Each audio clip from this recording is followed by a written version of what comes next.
Bien, monsieur le préfet, quelles sont les décisions qui ont été prises?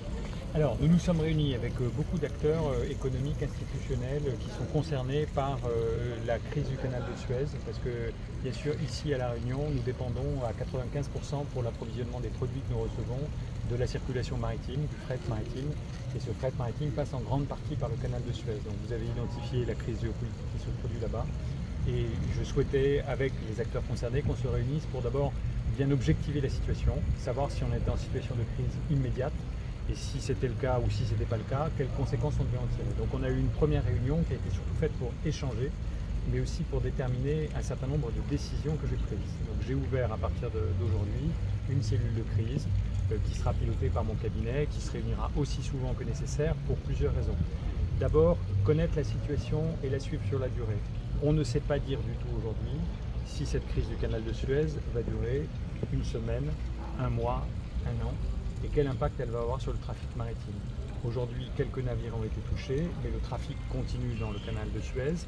Les compagnies maritimes qui desservent La Réunion ont commencé à prendre des décisions de protection qu'on peut comprendre qui va les conduire à dérouter le trafic, mais je ne sais pas vous dire si ça va durer plusieurs semaines. Donc la première décision qu'on a prise, c'est que cette cellule de crise va suivre cette situation et se réunir aussi souvent que nécessaire. Ensuite, on a identifié un certain nombre de sujets propres à La Réunion qui vont être importants à connaître.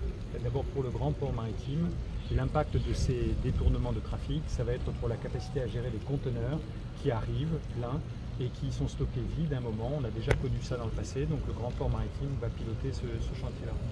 Ensuite, les acteurs économiques ont souhaité m'alerter, c'est tout à fait légitime, sur leurs craintes pour les entreprises. Donc on va suivre la situation des entreprises réunionnaises et s'il y a un impact de la part de ces déroutements sur les coûts des entreprises, on le mesurera, et une partie de la cellule de crise, qui s'appelle la cellule d'appui à l'activité économique, qui est pilotée auprès de moi par le SGAR, par la direction des finances publiques et par la direction du travail et des entreprises, va se consacrer à suivre ça sur la durée. Et puis on a mesuré ensuite beaucoup d'autres impacts, y compris l'impact possible sur les prix pour les consommateurs.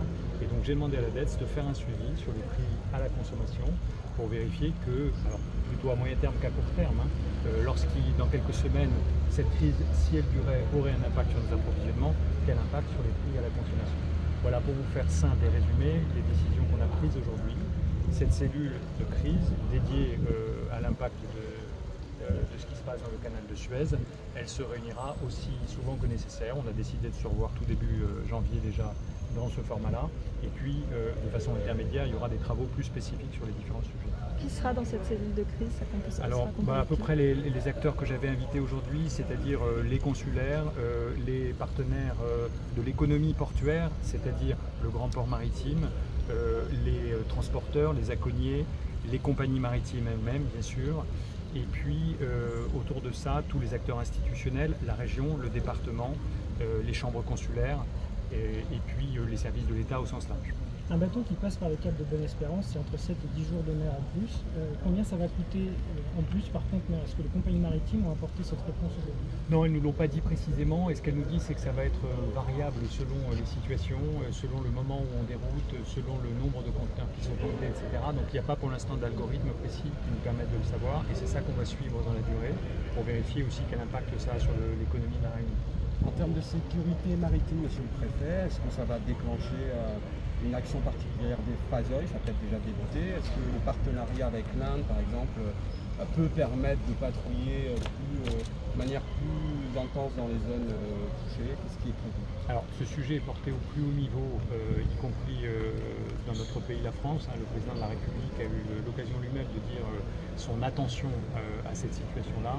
Et il y a évidemment une coopération entre les partenaires stratégiques de la France, les Américains, les Britanniques et tous ceux qui peuvent être concernés, et notamment bien sûr les Indiens, pour essayer de faire en sorte que cette crise ait le moins d'impact possible, que d'abord les navires qui traversent la zone soient protégés. Voilà.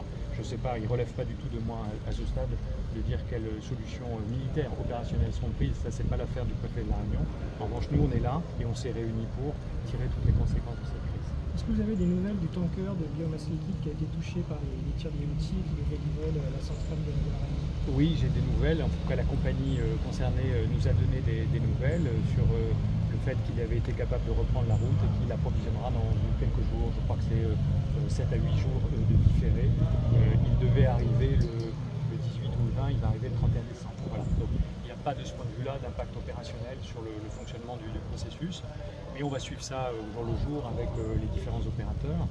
Ce que je dis honnêtement, vous voyez, en m'exprimant devant vous et en ayant réuni tout le monde, on ne nie pas la réalité. En revanche, il ne faut pas crier avant d'avoir mal. Il ne faut surtout pas surréagir à une situation qui aujourd'hui est maîtrisée, est connue, va être pilotée dans la durée et pas à surréagir. Hein, mais simplement le suivre en responsabilité, c'est ça qu'on fait et qui nous a réunis à la préfecture le 22 décembre. Et justement, le constat aujourd'hui, quel est-il et quels sont un peu concrètement, quels sont les impacts réels aujourd'hui?